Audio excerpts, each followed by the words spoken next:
Yeah, All right. Hey, Jerrold, how are you doing today? I'm good. How are you? Good to hear. I'm also doing well. So glad to have you on this episode. As you know, I reached out to you because I'm doing this random thing that I want to do with Christian creatives. So really grateful to have you on. But as you know, this is a Christian sexuality podcast. So I had to ask you something that has to do with Right. sexuality.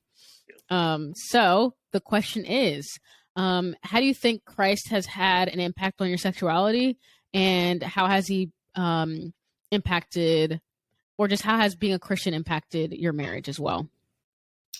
Um, well, I think for the most part, answering the first part of that question, him impacting my sexuality was just, when I first believed and we first came to me, I wanted to learn and know, just the right way to do everything. What was his way of going about, or how am I supposed to go about this, or just different aspects of everyday life. And obviously, sexuality is a very big part of life. And just the more I was learning about him, I would see it, kind of recurring, popping up. It was pretty big emphasis, like a lot of sexual immorality, staying away from that. Instead, so I was like, okay, well, what exactly do you classify as that? What would get me down there? What's right? What's wrong? Blah blah blah. Whatever. So, I mean, I've always, growing up even before leaving, I've always been into girls, always been into women, and everything. So, but I just really wanted to, kind of hone in and learn what that was. So, just through, I guess, just through learning that and seeing his approach and his um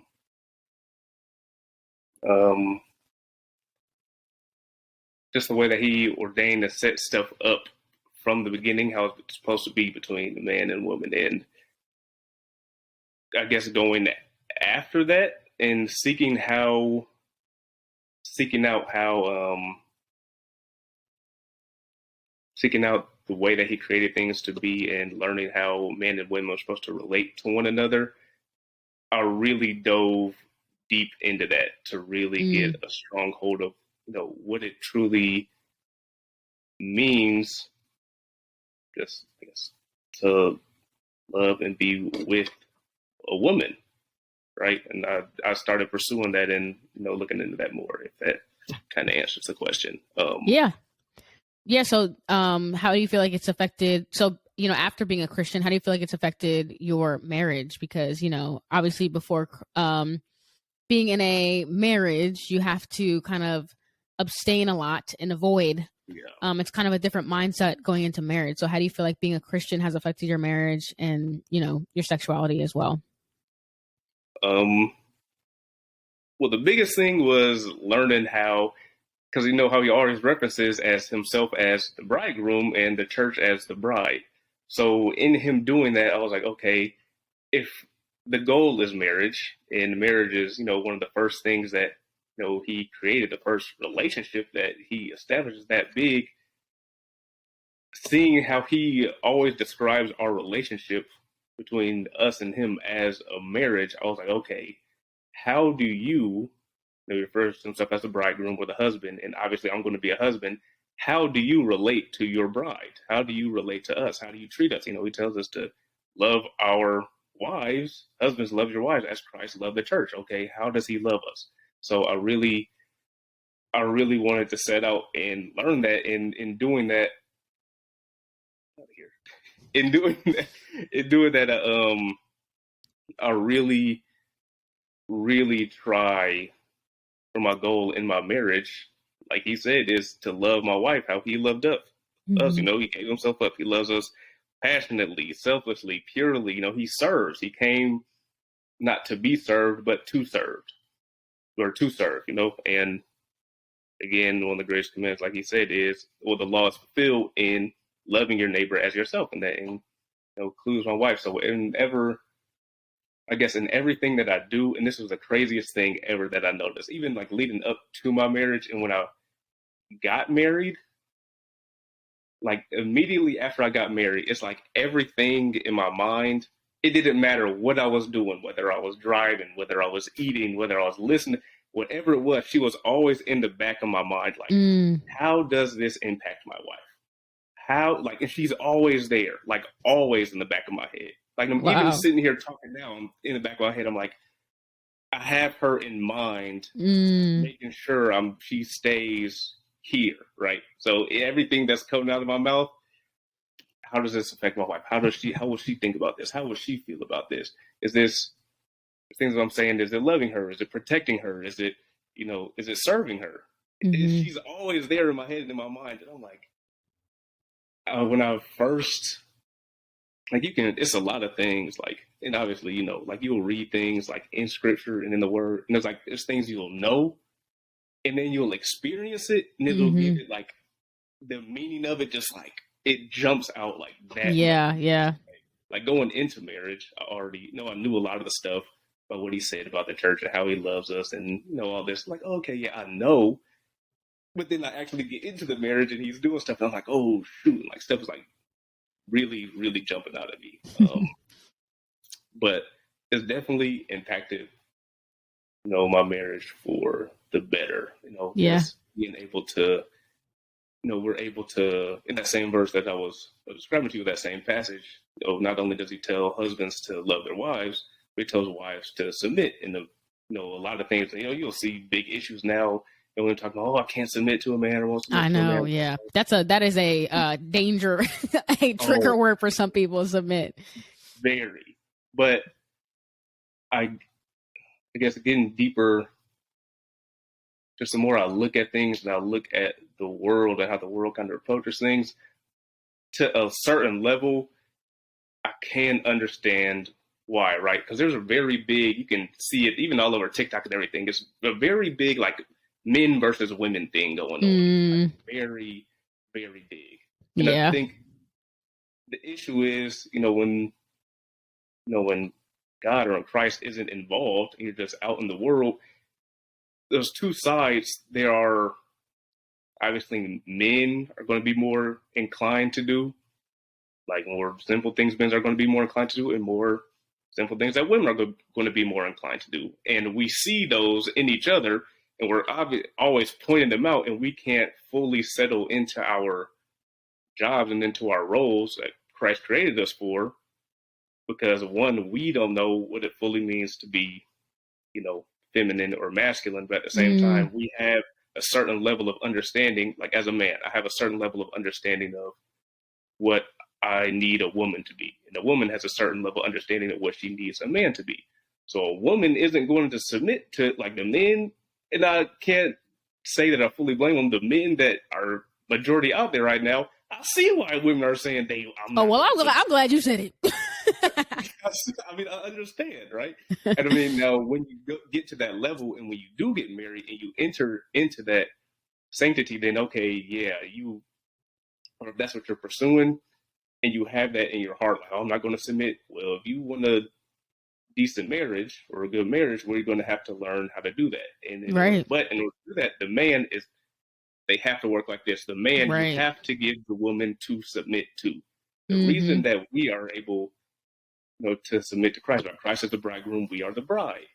And we are able to submit to him because of the way he loves us, because of the way he protects us, because of the way he treats us, and does so in love and serves us, but also, he leads and he does it in faith, and he is faithful to us. So we are able to let our guard down and entrust our lives to him. And sometimes we get a little, Mm-hmm. I don't know, but ultimately we can submit to him because he is all that for us. And Yeah. in understanding that, and the more I learn that, the more I'm like, okay, like, I don't just want, I don't tell my wife, oh, you need to do this, or I don't expect her, or if I just tell her to do this, this, and that, her to just listen to my, like I'm a dictator or something. No, Right.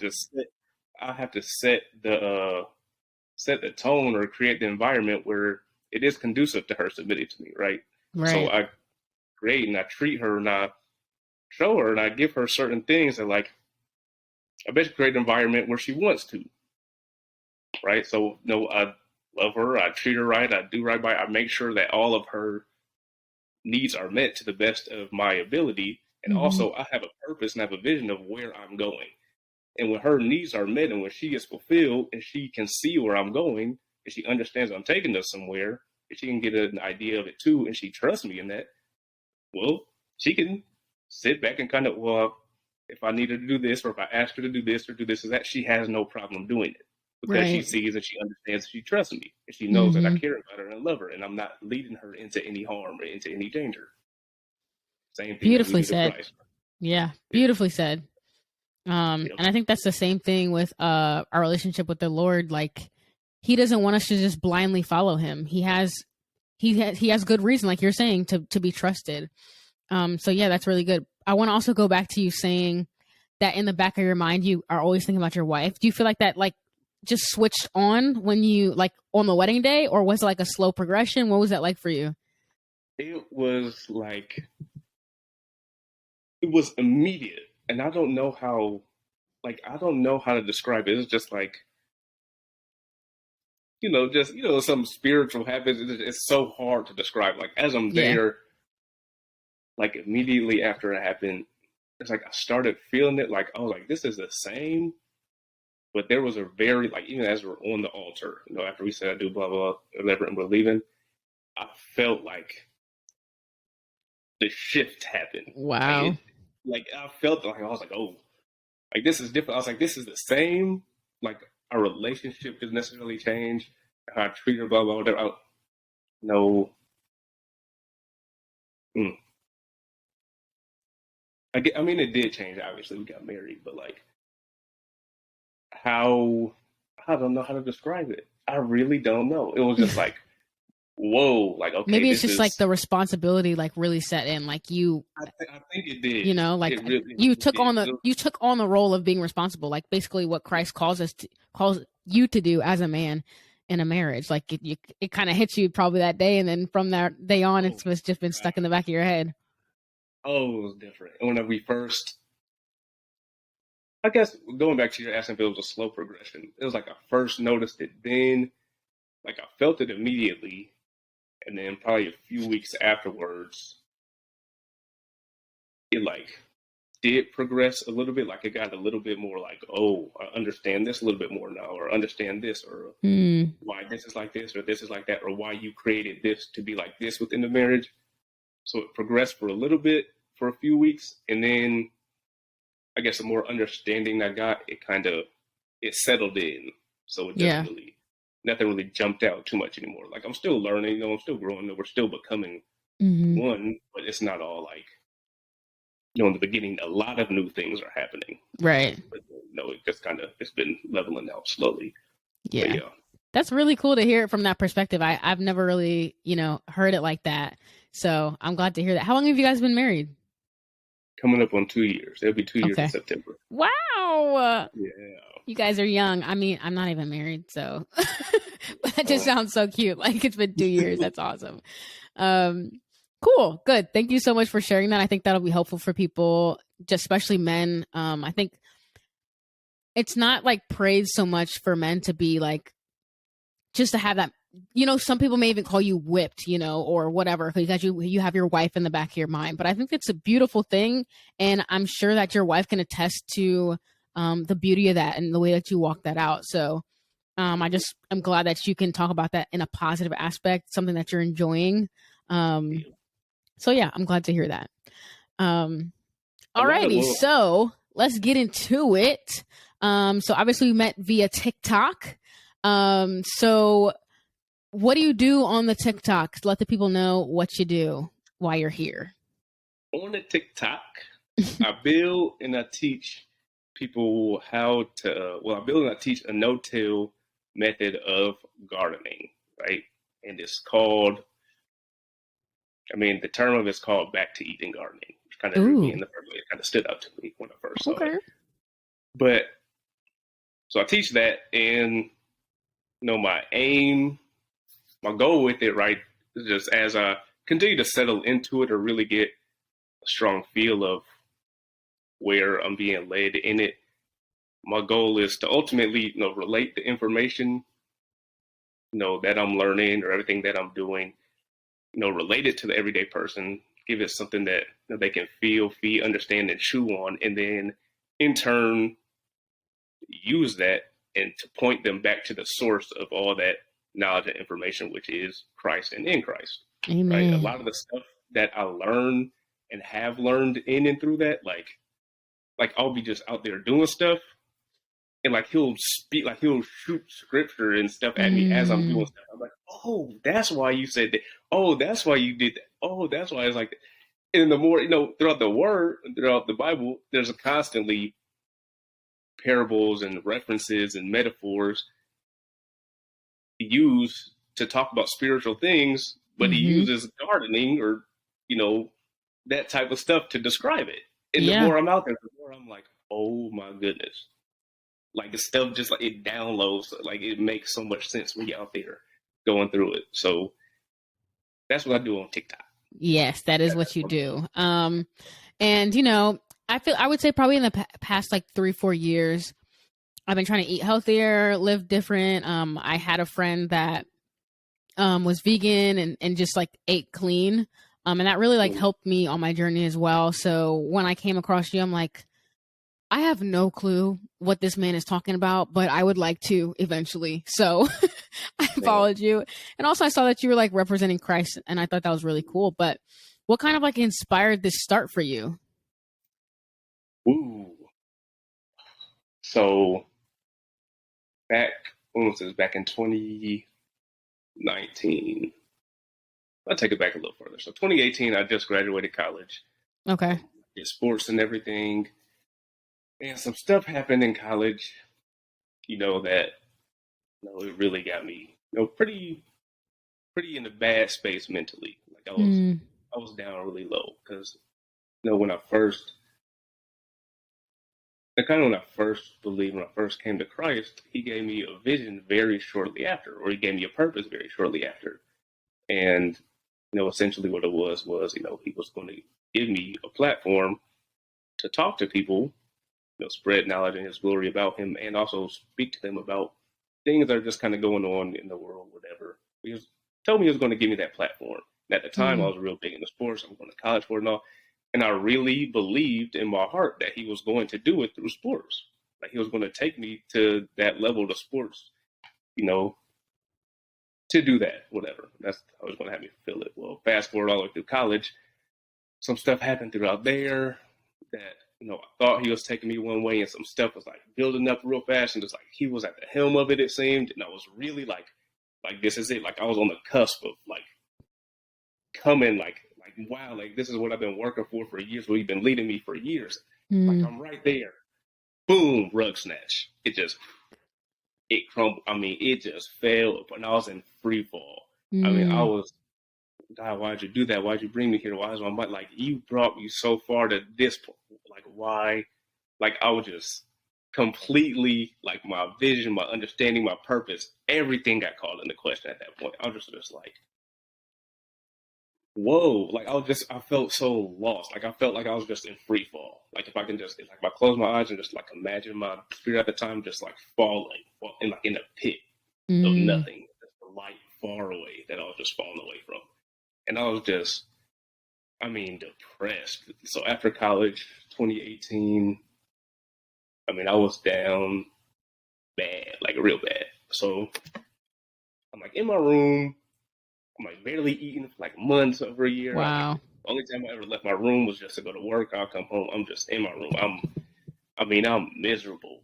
I mean, my body hurt, messed up, aching from. I'm just miserable, right? So one day I'm laying in bed, and I don't know what sparked this, but I had like a little pack of seeds that I had bought like a couple months ago, like survival garden kit, no seeds or whatever. But I was just sitting in my closet. One day I'm just laying in bed, it's raining outside, and I'm just, feeling extremely sorry for myself. I was like, oh well, I might as well plant a seed on board. So I got up, went in, opened up the pack of seeds, went outside, I grabbed a red solo cup, went outside, scooped up some dirt from my mama garden, went inside, and then just threw a little seed in there, covered it up. I put two seeds. I planted a beet seed and a tomato seed, covered them up, set them on my windowsill, and I mean, I honestly pretty much forgot about them. I went back to laying around, feeling sad, depressed, sorry for myself. My room was a hot mess. I mean, all the time. I mean, my room was so dirty it didn't make sense all the time. Like I couldn't clean it up. So one day I was like, okay, I guess I'll clean my room up. So I get up to clean my room up. I'm cleaning. I go to the cup, And I look in, and the dirt is dry, and hadn't been taking care of it. So I was like, oh well, I'm gonna throw these away.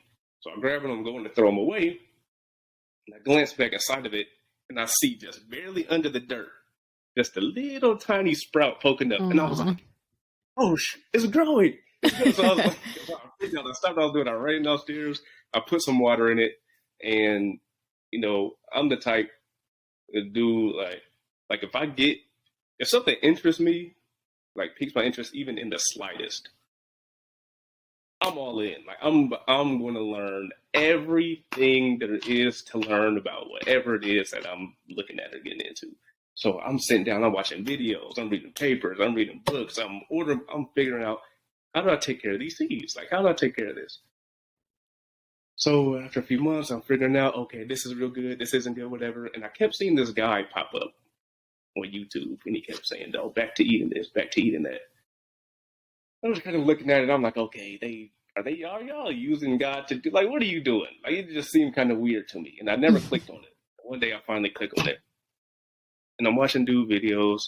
I'm like, oh wow, this is a really cool method of gardening. Like, where's this coming from? So he's just talking about it. I'm looking at all the stuff he's growing. Like, oh, this is incredible. I want to do this. He did like a food forest style type of gardening. Like, I was like, I want to do this. I want to do this. And then he said some guy's name in the video, Paul Gauchi. That's the guy who came up with Back to Eden Gardening. And he said that's where he learned it from. And the guy has a film called Back to Eden Garden. So people went out to him, videotape his garden, blah, blah, blah, whatever, interviewed him, whatever. So I'm like, okay. So I watched the film. And as I'm watching the film, how the method of gardening got revealed to him, God revealed it to him, showed it to him, right? So he's going through the documentary, and everything that he's doing, he's like talking about how God was speaking to him as he's doing stuff and giving him scripture about certain things, and like you're seeing everything grow. So his whole thing, like, he didn't have anything. He couldn't grow food where he was because it wasn't raining at all. And he couldn't figure out how to feed his family. And he just started praying and asked God, what am I supposed to do up here? I can't do anything. So basically God took him into the woods and showed him how he created the world to take care of, how he created nature to take care of itself. He said, you can do the same thing and grow food. So he said, okay. So he went to his garden and he started doing that, right? So throughout the thing, he's pulling off like this crazy fruit, this produce, fruit trees, apples, just pulling stuff out the ground, just huge, healthy. And I was like, wow, like people go there, and he was holding tours. So like, I got to go see this. Like, I have to see this in person. There's no way. Like, the spirit was just like, when I was watching that, it's like God was just like, boom, like my spirit lit up. I had been so dark and so down for so long. Like, as I'm watching this, God is like yelling like this, wake up, wake up, wake up. So I'm like, okay. So I planned a trip out. He lived out in Washington. I'm in Indiana. I was like, I gotta go see this dude garden. So I fly out there, and driving up to his house. We're driving up, and as we're pulling up, I'm looking. And the second we cross into his property line, it's like, whoosh, like I felt the spirit of God just like come on me. Like, wow. It just came out. And I step out the car, and I'm standing there, I'm looking around, and he's looking at me.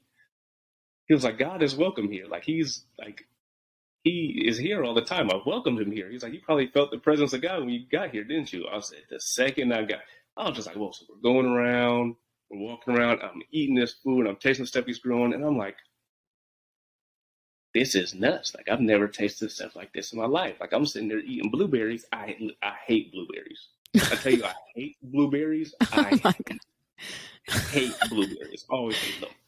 But his food, I was like, I got to try these out. So I'll go over to a blueberry bush. I pop one in my mouth. And I start walking away, anticipating I'm not going to like it. And I start chewing. I stopped dead in my tracks. I said, oh, my goodness. This tastes like a blueberry. Like, that's the only way I can describe it. I went back to that bush. I stood at that bush for like 20 minutes. Is that just how he sets it up? You just eat his plants? Yeah. He just comes around. So he gives tours. So he just shows you, like, he walks you around through the garden. You can kind of split off if you want to, but as you're walking through, he's describing, talking about his garden, talking about what God has revealed to him through the garden, in the garden. That's so cool. About the work. Yeah, he just is his tour. So that's how he does. You can look it up if you would like to after this on YouTube. You can just type in Paul Gauchi, Back to Eden Garden. there's a YouTube channel called L2Survive. The guy Okay. goes up there and just randomly will record stuff for him as he's doing the tours. I mean, he has like some of the information and stuff that he gives or he talk like it's incredible, right? Because a lot he's talking about he doesn't have internet, he don't got computer, he don't got phone, like none of Oh, that. wow. But the stuff that's like going on around like just in the world and stuff where it's headed, and as we continue to head farther, into darkness, like as Mm-hmm. he's in his garden, like he's explaining and like describe these things that are going on, but then relate them back to the word and the scripture. Like I don't have to worry about this or this or this or that because God has provided this, this, and that. And here, this is where He says it in scripture, and He'll like point it right there. Is incredible. That's the best way I can describe it. But Really so cool. when I saw him, and after I learned that and saw how simple of a method it is, and one of the things that he likes to say is, you can't get lost in simple. One of the things that Christ says is, basically take my yoke upon you, for my yoke is easy and my burden is light. Yeah. Like the stuff that He has set up for us in the life that Christ wants us to live and God has laid before us, it was never meant to be as labor intensive as we're like make it right now, the condition that we're in right now. It wasn't supposed to be like this, the way we fight and strive and struggle. That's not how He created it at all. Mm-hmm. So whenever you come into Him and come under Him, the stuff that He does and provides and gives is, I mean, it's simple and it's straightforward. He's right. He's not the author of confusion. Like He tell you straight up. So I'm looking at this, and He's like, it really is this easy. It really is this simple. Like you can do this. So I'm looking at it. I'm like, I can.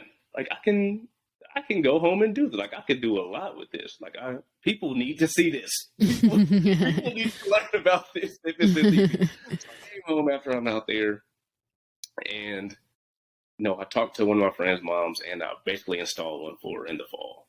And the following year, I planted in it. And halfway, I did it in faith, because halfway as I'm doing it, some things are so stuck in your mind or a certain way of doing things. Like as you're doing, you're like, there's no way this is going to work.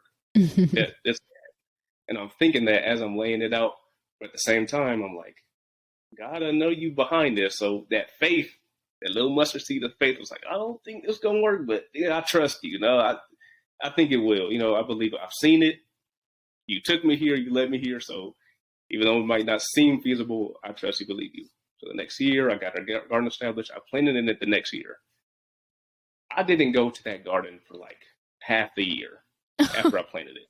I forgot about it. I got caught up. My depression was still up and down. So I got caught up. And one day I'm in bed and I was like, go check on that garden. So I got up, drove over there. I pull up. It's just plants growing, lettuce. I mean, everything just growing. I'm standing there like, I haven't touched this thing in months. I haven't done anything. I mean, it's just stuff growing everywhere. And from that point on, I was like, yeah, I got to tell people about this. I have to. And God just, from that point on, I just started going and running with it. And since then, He's been, no, I can't do it. And I can't continue in it and be successful at it without, relating Him and pointing people back to Him, and glorifying Him, because I wouldn't even be where I am now or continue to have success right now if it wasn't for Him, because He's the one who showed me it and led me there in the first place. Like He's the foundation of all of this. So if I was to remove Him or to ignore Him and try to go my own, like it would all fall apart immediately. He's the author of it. So I don't really, I don't have a choice, but I can't help. I ain't gonna say have a choice. I can't help but to talk about Him. I can't help but to bring Him up when I do this or when I talk to people about it, because He's the one who showed it to me. So. Yeah. I think that's the beauty in being a Christian. Like, you really know when someone's like in Christ, when they like love you can see the passion in their heart when they talk about the Lord. Oh my goodness. So I know you just said this, like, you can't not say it, but I think there are people who are Christians who have talents that don't communicate that aspect of it. I'm sure there's a lot of people even on TikTok who say they're Christians, but leave it out of their business or the way they explain things. So why did you really think it was that important? Because you could have had a TikTok about organics and said nothing about Christ. You could just taught people how to plant stuff and just kept it moving. So why did you do that? I mean, really, because it's so much, it's so much bigger than gardening. It's so much bigger than food. Not this world. It's so easy to get caught up. Since we're fallen, it's so easy to get caught up in the now, the present, the flesh, the physical. When reality is a lot more than just the physical. The physical is just a very, very small portion of it. And to leave, I guess, just to stay or leave it or address it just from a physical or really a fleshly perspective is no, it's not. I don't have the word. I can't think of how to articulate this, but I don't know how to describe it. It's just, there's so much more, and we're meant for so much greater. And we are. I mean, you're in the middle of a war right now. You're literally in the middle of a war for your soul. It's spiritual warfare. And if I was to ignore that and say and try to separate, well, yeah, I'm a Christian, I'm a believer, I believe in Christ, but this is this and Christ is over here, right? Mm-hmm. To separate, you can't separate that as a Christian. Like it translates into everything that you do. Mm-hmm. And so I have to, because I see the bigger picture, I understand the bigger picture. He has shown and told us the bigger picture. I have to tell people about it. I have to do my best to show people the light or be a light to people to help show them a way out or help show them something, greater and more. You kind of see it now, just like this whole weird spirituality thing going on. Like people are like depression, anxiety. People are looking for something. Yeah. They are looking for something. Yeah. Like heavy right now. And the enemy is going to get when he's trying to get you that space, he is going to give you something. Mm-hmm. Like he sets you up, makes you feel like that, and then he already has an answer for you. Oh, here, tries to hand it to you. So they're feeling it. Again, we're all created in the image of God, so all the feelings is like it's all there, but it's the way that we go about it and act on those feelings or those desires or whatever that dictates, I guess, pretty much where you're headed or where you're going or how you're going to move, and go about this life. So yeah, but to take Christ out of what I'm doing and just try to focus on that, it wouldn't show. I don't know. It wouldn't show his glory. He wouldn't be able to be seen through me. People wouldn't. I feel like if I just wouldn't. If I felt like I left him out, I wouldn't be giving them anything. I feel like I'll just be talking nonsense. Like if there's no Christ behind what I'm saying, there's no love behind what I'm saying, because Christ is love, and you have to do everything in love. If you don't do anything in love, it's dead. It's nothing. Yeah. It's nothing. Like in Ephesians, like when he's talking to the Ephesians, he's telling them, "Oh yeah, you guys may have a great theology. You may have, an excellent understanding of this or an excellent understanding of this, and that. But you don't have any love. All that is nothing. It's right, dead. Like a clanging cymbal. Exactly. It wasted noise. And that's what it sounds like. If I'm just talking and Christ and there no love is there, well, I might as well just, be outside running around in circles, like doing nothing. Like there's nothing behind it. There's no substance there. There's no substance. There's nothing for anyone to grab onto and hang on to. Yeah. With them and stick with them. Yeah, I definitely agree. That's really good. So, but what would you say would be like the biggest impact gardening has had on your relationship with Christ? So if there's something like you learned or something that gardening has like kept at the forefront of your mind, that has impacted your walk with Christ? I think where it's impacted me the most, what I see a lot, and usually whatever season I'm in, like he'll show me different things within the garden. But one of the things that always stands out to me when I'm out there gardening is Okay, I explain it to you like this, right? So it's a deep mulch system. So it kind of, you cover the ground, you cover the soil with it. It protects the plants, it protects the roots and everything. And also, it doesn't necessarily keep, like, prevent weeds from growing, but it really helps prevent them from getting a real strong hold. Like, it's really easy to pluck them out, right? Mm. But if you don't have that over your soil and you just have regular bare ground and dirt, one, it's really hard for things to be fruitful and grow in that. And two, weeds spring up like crazy, like immediately when it's bare ground. And they take hold really hard. And it's hard to pull them out. The ground gets hard, it gets firm. And even when you try to pull them out, the roots get stuck in the ground and they keep popping up. They keep popping up. So whenever I'm out there gardening, I always see like the mulch, because he revealed this to me like a while ago. I was just sitting there looking, and he kind of started explaining, like relating the garden just to the heart and the human condition. So the mulch is a covering, right? It covers the soil, it protects the soil, it gives them space to grow. Not even just your plants, but all the life within your soil and all that, which helps take care of your plants. But it protects them, gives them a home, it gives them shelter, gives them food. Just everything you need for life to grow and be fruitful, the covering provides that. And if you know who provides that for us, if you know who that is for us, I know where you're going. Christ.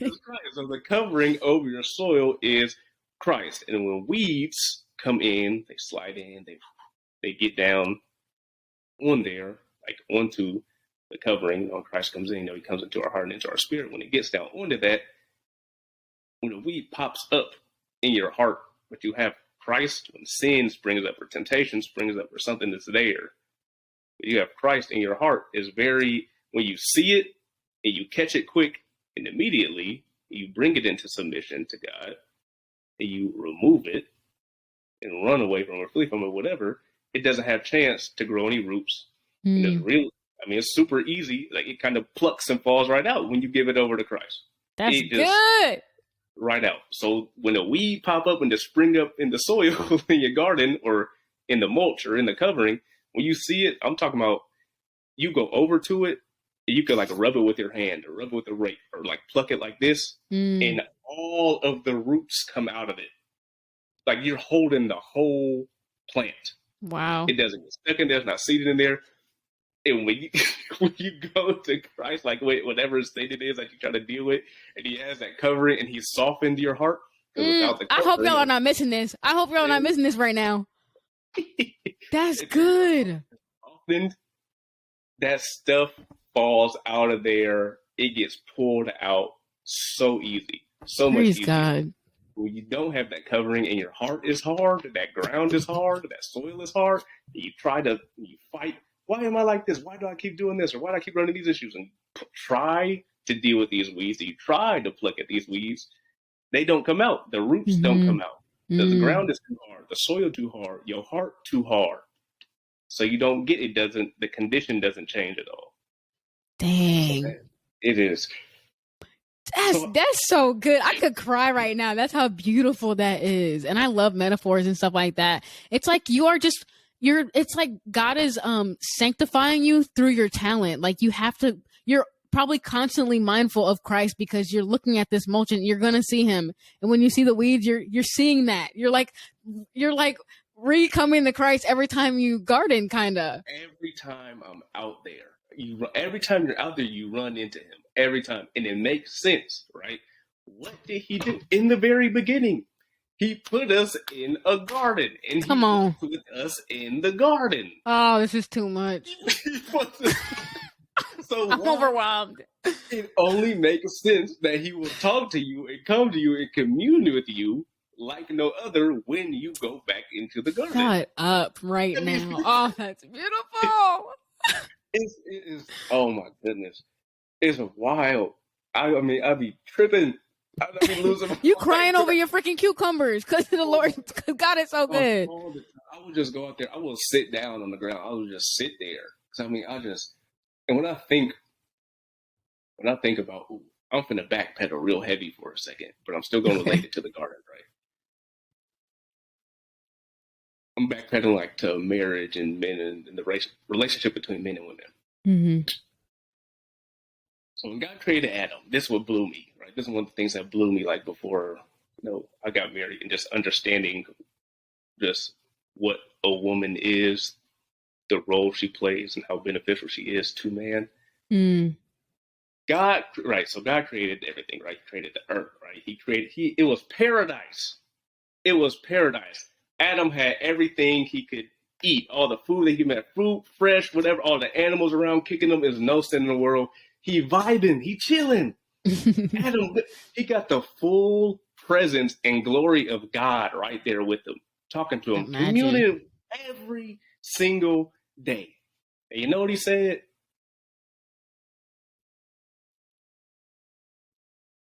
I need a helper. Mm-hmm. God said, all right. Put him down, woke him up, brought him a woman. He had all of that stuff, and still something, he was like, something's still a little off. And then God brought him a woman. And he's like, oh, this is flesh of my flesh and bone of my bones. Mm-hmm. And then he was fulfilled. Mm. And then he was complete. Women are such, ooh, like there is nothing greater in all of creation. Nothing more incredible, nothing more beautiful, nothing more beneficial to a man than a woman. Mm. There isn't. Nothing. I mean, it's proven. It's right there in scripture. Yeah, He had everything. In the first book. He had everything. God had brought him that woman. He was geeked. All right, yeah, okay, finally. Okay, now I can get to work. Now I can do this. Now I can accomplish this. Now I can go do what you have given me. No, now I can go accomplish the purpose that you have given me. Mm. I can go out and do that. You gave me somebody to help me do that. But sorry, I be sorry. You're good. I gotta stop for a second. It just,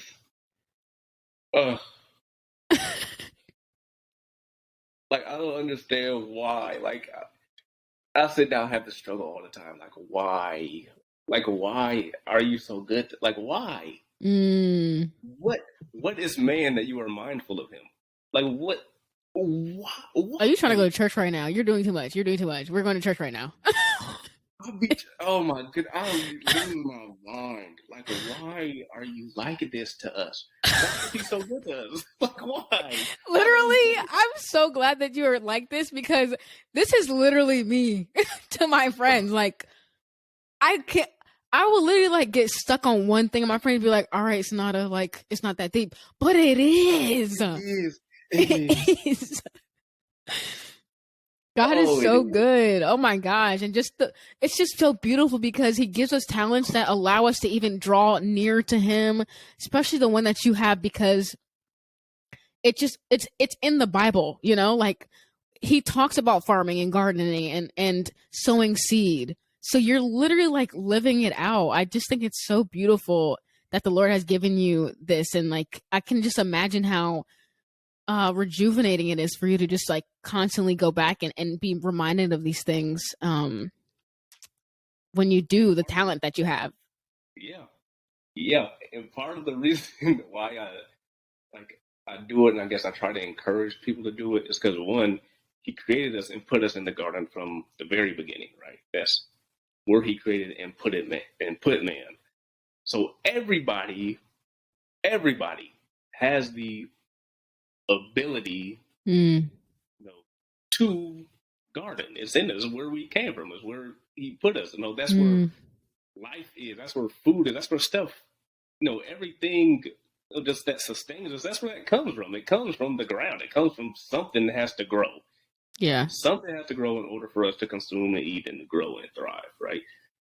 So before you can go out really and really do anything or really accomplish anything or really whatever, if you ain't got nothing to eat, well, you ain't gonna be doing whatever you're doing for too long. Right, right. Mm-hmm. You just aren't. So whether you're getting fully into gardening, like all the way in, like that's what you want to do, like you want to be a market farmer, gardener, whatever, or you want to continue down whatever other path God may have you on, whether interior design or you are a carpenter or whatever it is. At the end of the day, you need something good, healthy, nutritious that's going to feed and fuel and repair and help your body to operate at the maximum level. Mm-hmm. And then operate at the maximum level, you can do your job or whatever it is that you have to do in your, your main profession or your main goal, your main calling. Do that to your best ability. So Yeah. I encourage everybody to garden because everybody needs healthy food. Mm-hmm. It's just So what would you say would be like a good place to start for everybody? Like, what kind of tips would you give someone that just needs somewhere to start?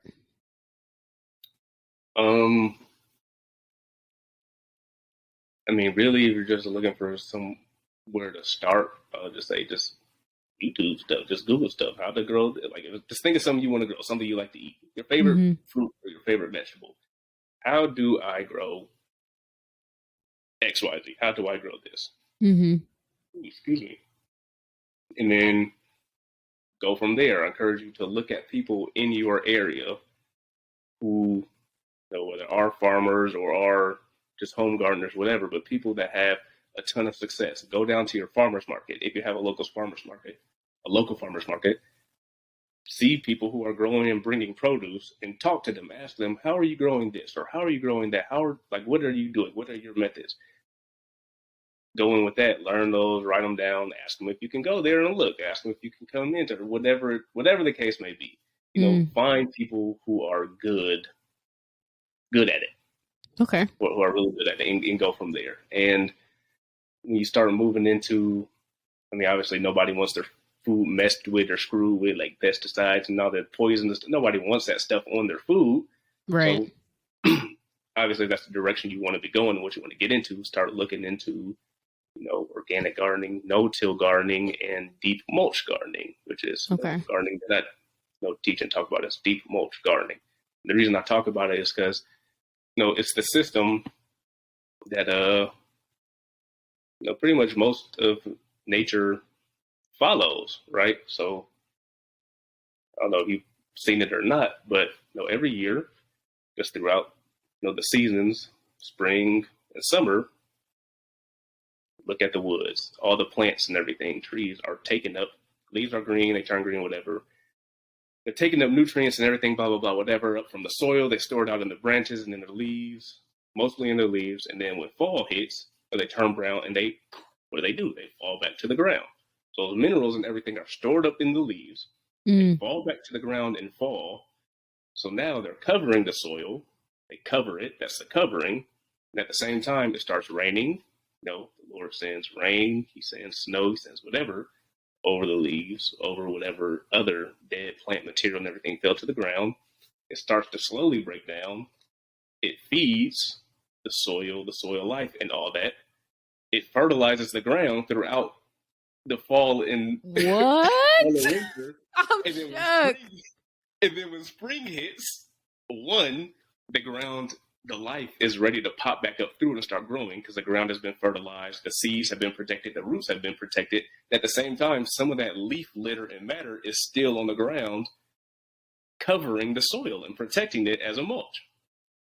Wow. So nobody ever goes out to the woods or to the forest and waters it. They don't till it. They don't fertilize it. Yeah, that's true. And all year it grows. It's healthy. It comes back bigger and better, whatever. You can do the same thing on a smaller scale in a personal garden. Get some organic matter, like some leaves are everywhere in fall. Everywhere. Grab some leaves up, put them on the ground, run over them with your lawnmower or something. Lay them down thick enough so the grass die, and then when spring hit, boop, boop, boop, plant in the soil. Wow. Just follow nature. That is inspiring. Wow. You really learn something new every day. I'm shook. I am shook. Oh, wow. That's wonderful. Great advice. Awesome. So, I have two more questions for you. One, you just came upon a lot of land and God has blessed you. So, I don't know if you wanted to wait for this. You're going to tell your TikTokers first, but just kind of give me a short summary of how you have come upon this amazing blessing. Tell the people what I'm even talking about as well. All right. So just closed on the house and took possession of a property probably about 2 weeks ago, I'll say. It was 21, little over 21 acres of land, and it's on a 15-acre lake. And we share the lake with three other people, right? So it was just us back there. Now, how we came about it, nothing but the Lord. Let me let me tell you. Since When I I saw got that into this thing, TikTok, I'm like, yo, whose business is this? I still like it's still hard for me. Like a lot of stuff, and this go back to like when I said, "What this man that you're mindful of him?" I still be sitting there, like I'll be out there and I'll be like, "Why? Like why?" You know, yeah, I know my heart. I know how I am. I know my shortcomings. Why are you? I am. I don't deserve. The only thing Yeah, I yeah. deserve is death. That's it. What? So why? Why do you keep blessing me with things? Why do you keep giving me stuff? Anyway, so since I first got into gardening and doing all that, whatever, I was at home with my parents or in an apartment, whatever. I was just always like, man, I wish I had, I could see. Obviously I walk outside, it's a grass and ground everywhere, and in my head, in my mind, I was just always like, oh, if I just had access to that land, or if I just had land, or if I had the land or space, whatever, I said I could do so much with that. Like there's so much potential there, like to grow, like just to grow things, produce. Like it's so, and I look around everywhere and I just see lawns or I just see grass. I'm just y'all have no clue. Y'all have no clue. I was just always, it was always in my heart that I always wanted space, or I always wanted land, or I wanted enough land to do this type of stuff, like Hmm. on a large scale, but also for all the other things land with too come with too. Hmm. One growing, just growing, raising a family, whatever, giving them a space to grow, develop, whatever to do it, and at the same time, two, have enough space so that if stuff did get bad, or not even necessarily if it did get bad, but to have other like-minded people, like in my family or whatever, community is very big and it's key. Like we need it. So like we have the Yeah. land, we have the space. Like my parents, if you want to come out, build a place on their property, you're here. My sisters and your husbands, whatever, y'all come out here, build a property, cousins, whatever. So now we have Hmm. that little community there too. One, we can start growing on there, doing what we need to do there, and then from there we can continue. Once that's taken care of, continue to expand and reach out and touch, the greater and the larger community, whatever. Hmm. But one of the things that I always wanted was a house on a good amount of land in a pond. I always I said I want a little pond and I That's a want little some more land. than a pond, but look at God. Well, I'm gonna use that. So that's one of the things I just always say. I want a pond and I want some land. I said I always wanted prayer was I just want 10 acres in a pond, at least 10 acres in a pond, at least 10 acres in a pond. Just always in my mind. So fast forward a little bit, get married, whatever. My wife, before she was big times, I want to live in the city. I want to live in downtown Chicago, whatever. Like she's big city girl, whatever. But being with me, I slowly turned her into like a little country girl. She said, "Oh, I can't believe the stuff that I like now." So she kind of started getting on board too. So we like shoot each other houses all the time, like on Zillow or something. Like, "Oh, this is a cool looking house," or "Oh, this is a cool looking property." Oh yeah, this has enough land, whatever.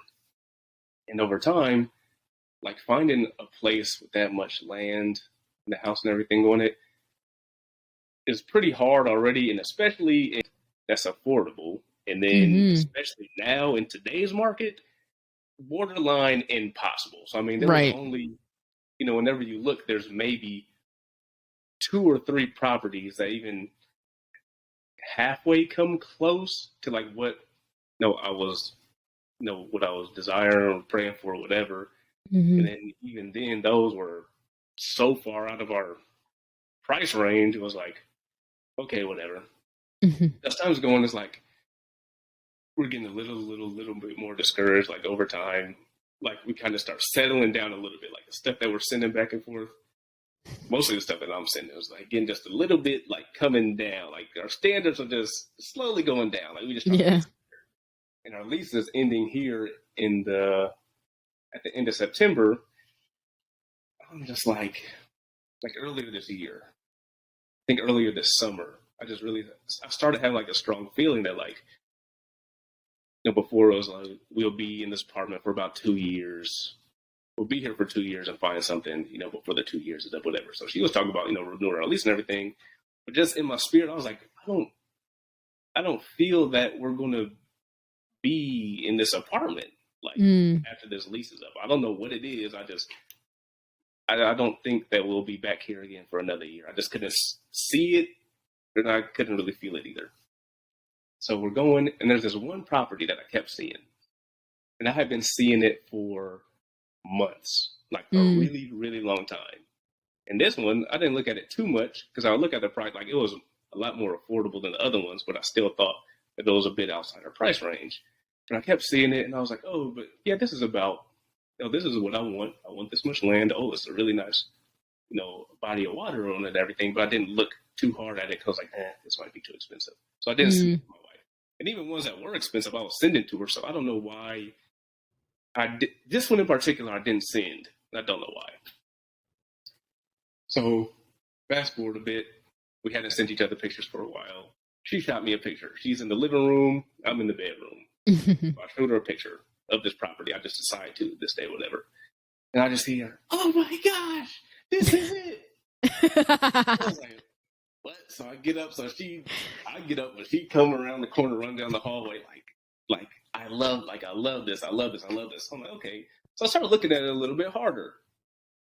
And I'm like, oh, okay. Like I knew it was nice, but I didn't know it had all this. Okay, this is nice.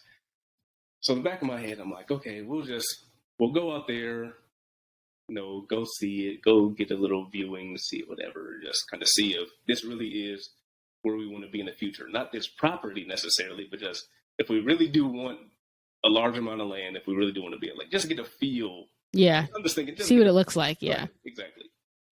But in order to view the house, you had to get pre-approved, right? So they say, if you want to come, get a little scheduled viewing, whatever, you have to get pre-approved first. You're like, okay, well, we might as well, go through a little pre-approval process to see, what we can or can't afford, whatever, just to see. So we get pre-approved when we're talking to the lady. She goes, oh, yeah, you guys, she said this is a little close, but she said, you guys, we got it pre-approved for, what the price of the home was.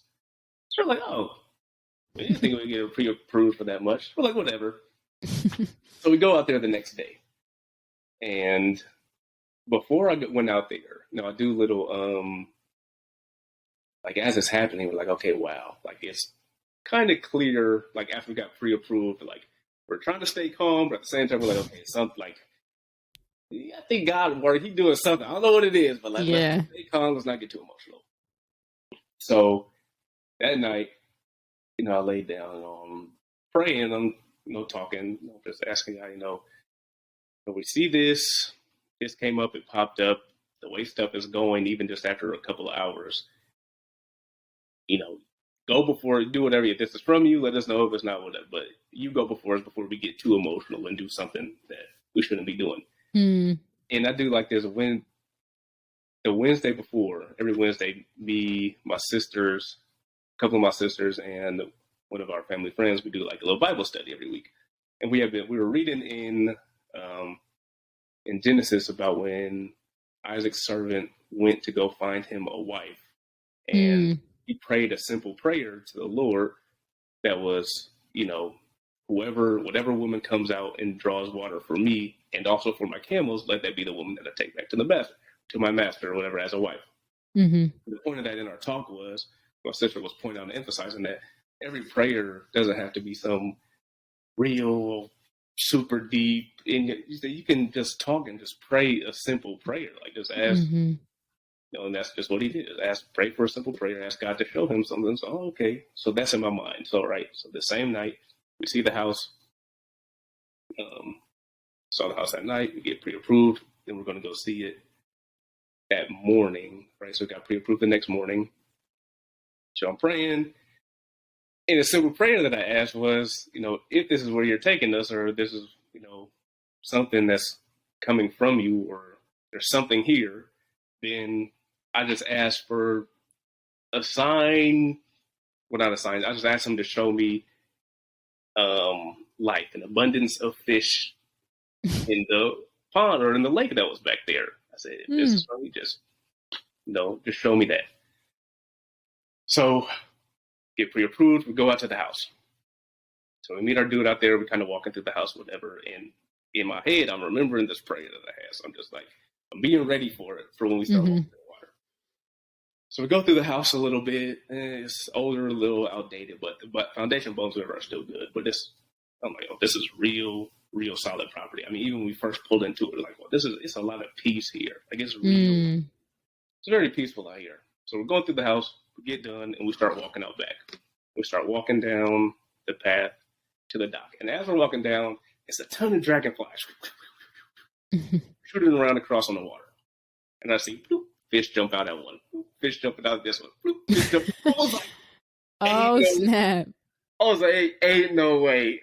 I was like, oh, there's that. So I go down there and I stand on the dock and I see like a bunch of fish swim away. And there's still fish kind of jumping up after these dragonflies. Wow.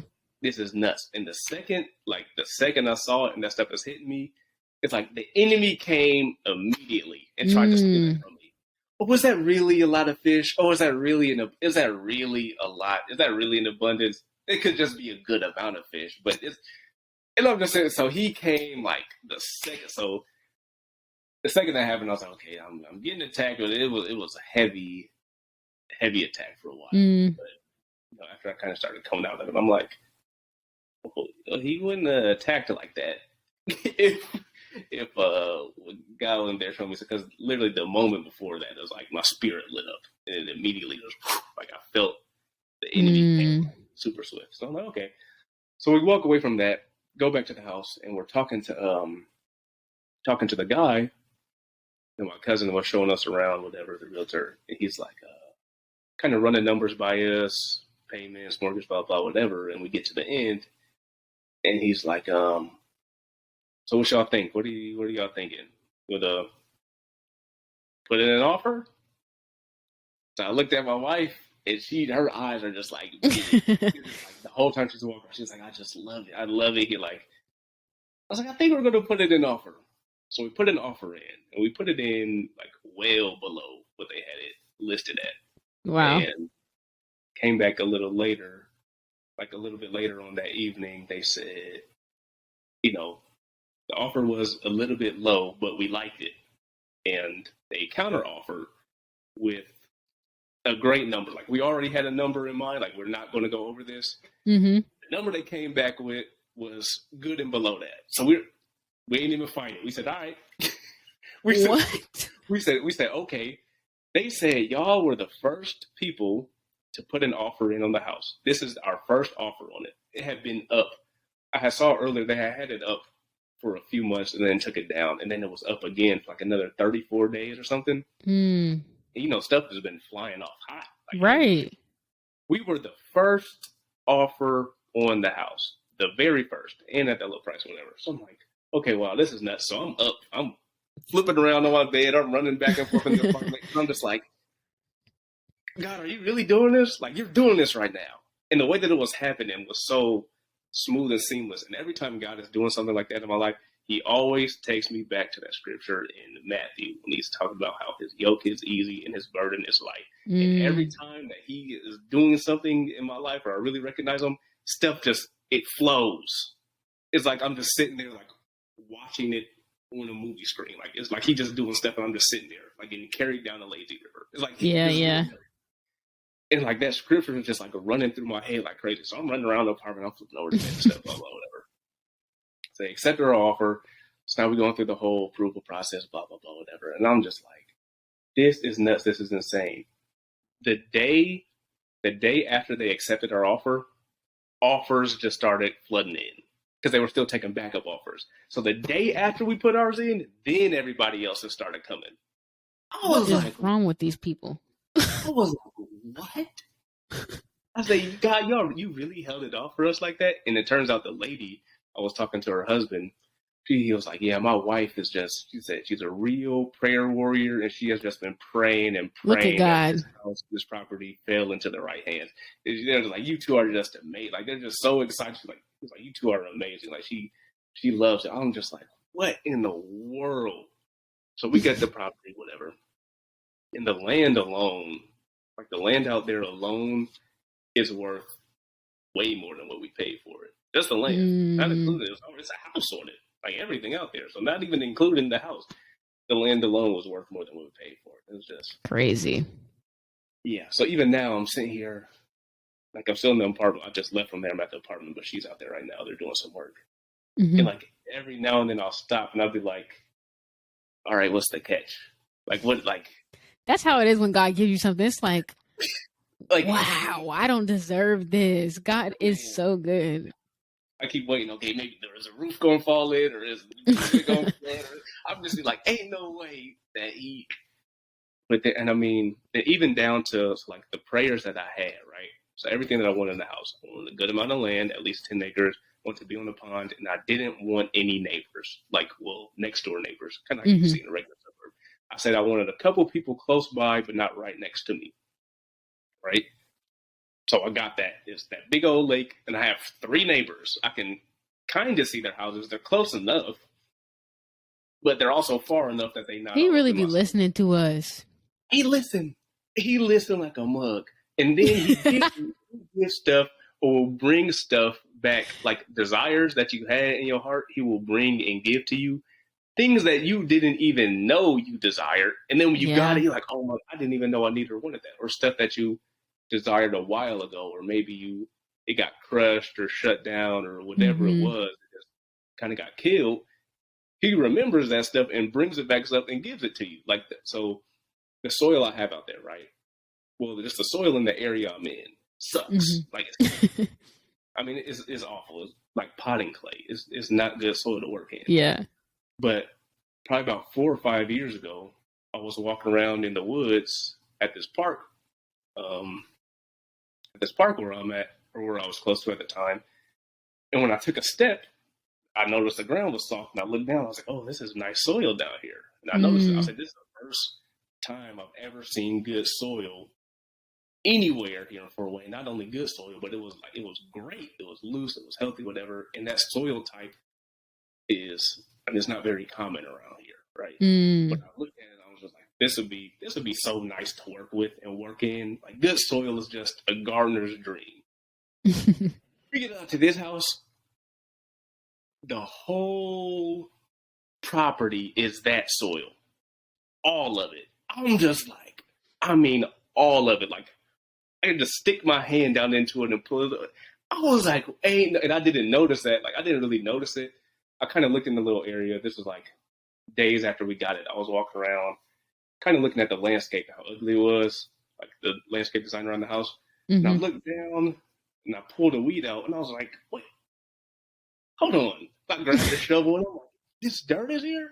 So I started running around the yard. I'm like, maybe they just brought in some good soil. Right. I'm in the yard in the grass with shovels digging. I said, this is everywhere. It was everywhere out there. It was nuts. And one of the concerns that I had, one of the concerns that I had always had with a lot of land was, how am I going to take care of? Like, that's a lot of land to mow down and take care of, whatever. Like, yeah. A lot of land, right? So it's always one of my concerns. They have a lot of like alfalfa, clover, and hay that grow out there. I mean, fields and like meadows, like it's all over the property, whatever. Like, it just grows like in fields and fields. Turns out that alfalfa, hay, clover, and all that is great stuff to like for livestock feed, like horses, cows, and stuff. Like, it's real healthy, it's real nutritious, it's great for people farm that. They have a guy that comes out and mows pretty much the entire property. He does 4 acres of it we have to mow. just for it. Okay. All the rest of it, he comes, mows it, What? takes it down, rolls it out. Not only does he roll it up, but he pays us to come out there, cut it, and take it away. I was like, what? Okay, that's what? I was like, oh my gosh. I don't have words. God is just so good. And this is a beautiful testimony to the fact that the Lord sees you and he provides. Like, this doesn't even have to be only about gardening. Like, this is just life in general for the people that are listening. Like, the Lord sees you and he hears you and he knows your heart's desire. He know you better than you know yourself. Before I formed you in the womb, I knew you. He know you. It's crazy. Oh man. Oh man, yes. Thank you so much for sharing all of this. This has actually been my longest podcast episode in a while, but it's been good stuff. All of it's good. But before you go, I do want to ask you a quick little question. What do you think is a talent that you have that no one really knows about? Talent that I have that no one really knows about. Or wouldn't think that you have?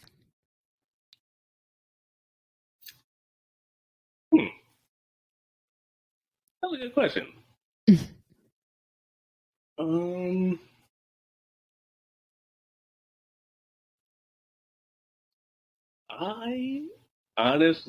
I'll have to think about that. I'm not entirely sure. You're gonna have to get back to me. Yeah, that's a. Well, you did play sports, right? What sport did you play? I did. So I played football and ran track. Okay. Yeah, I went to. I guess I could say that. I guess I highlight that because that's the direction I thought God was taking me because I was a pretty good athlete. I got scholarship to go to play in college. I went to Purdue University. It's in the Big Ten, but I ran track there. Originally, I went to a school called Grand Valley up in Michigan for football, and then I left there to go to Purdue for football. It was kind of God called me down to Purdue, right? So I went to Purdue. I was running track there, or whatever. Did really well down there, and yeah, so I did really well down there in track, and then I was trying to get on football team for a while. It was just a lot of issues and stuff going on down there, blah, blah, whatever. But I did really well in track down there. I did really well. But football was, as good as I was in track, I was a lot better at football. Okay. Like a lot better. There were people, like growing up, high school, even training, blah, blah, whatever, like when, like the sports training facility that I worked at, every now and then, NFL pros, they would come back, they would train there. Oh, wow. They would work out there or whatever. And I was a DB, I was a corner. And every time they came back and we would be working out or they'll see whatever I'm not working out, they'd always, talk to my coaches. They're like, who is that? And they'll always say, he got what it takes. Like, he got what it takes. Like, he got the ability to get there. He has the ability to get to this level, whatever. Like, it was always like that. So, the more, as long as I'm going down, pursuing that, and then God was telling me things, and Christ called me, and He told me He was going to give me this platform, whatever. I'm knowing these things, I'm hearing these things, I'm knowing I'm a good athlete, I'm hearing professionals telling me like, you really got what it takes to get there, whatever. I'm like, okay, this direction God calling me in. So, this is from like junior year of high school. So this is years. So this is years of like build up to a certain point. Like God. Like, okay, I'm here. He got me like right to the threshold and then rug pull. So that was. So I don't know. You can imagine how like devastating that was. That was. Oh yeah, that's devastating for any sport you're playing. Because I know a lot of the time when you play sports, it kind of has the tendency to become a part of your identity. So then when that's gone, you're like, who even am I? Yep. And I think when I look back on it though, because I was in sports since I was 7, 8 years old. I was sports my whole life. When I got to college, the more I look back on it now, I started noticing things just about where I was, just spiritually, just in my soul. Like at the time, I can see why He snatched it away from me the way He did. I really can. the more I look, and it's still like even now, like pretty often, not as bad as it was, but even now, like I'll still like that hurt and that sadness and everything will come. Like the enemy knows that that's a very, very, very vulnerable spot for me. So he'll attack. He attacks it a lot, like a ton. It's not as bad as it was, but now, obviously, Christ doesn't like to see us like that. Doesn't like to see us down like that, hurt like that, depressed like that, whatever. So he's been slowly taking me back, not taking me back, but showing me stuff kind of in that time of this is why I took this from you, help giving me closure with it. Like, this is why I took this. This is why I took you in this direction. This is why I pulled you out of that. And I've been, he's been slowly healing that for me. Amen. I'm glad to hear that for you. Yeah, that's really hard. Just being a great athlete at that too. So, now you guys know he's not just in the Garden. He was, and you ran track at Purdue. That's a good school for track too. Like, wow, that's really cool. So, Garden, I'll take you out on the sidewalk and burn you real quick too. So we'll see. I might have to come out there and see who wins because I ran track too. You want the burgers? You want the burgers. Oh man. But yeah, once again, thank you so much for coming on the podcast. Can you tell people where they can find you? You can find me on TikTok at Beyond Organic Gardens. You can find me on YouTube at Beyond Organic Gardening. And you can find me on Instagram at Beyond Organic Gardening as well. And if you want to follow more of like just our life out on the property that, God blessed us with, you can also follow us on TikTok on, at Life on Promise View, and on YouTube at Life on Promise View Acres. Cool. Good stuff. Yes, alrighty. So as you guys know, you can follow the Parallel at the Parallel Pod on Instagram, TikTok, and YouTube. As you guys know, remember to always speak the truth in love. Kiss the sun, and I'll see you guys next week. Bye.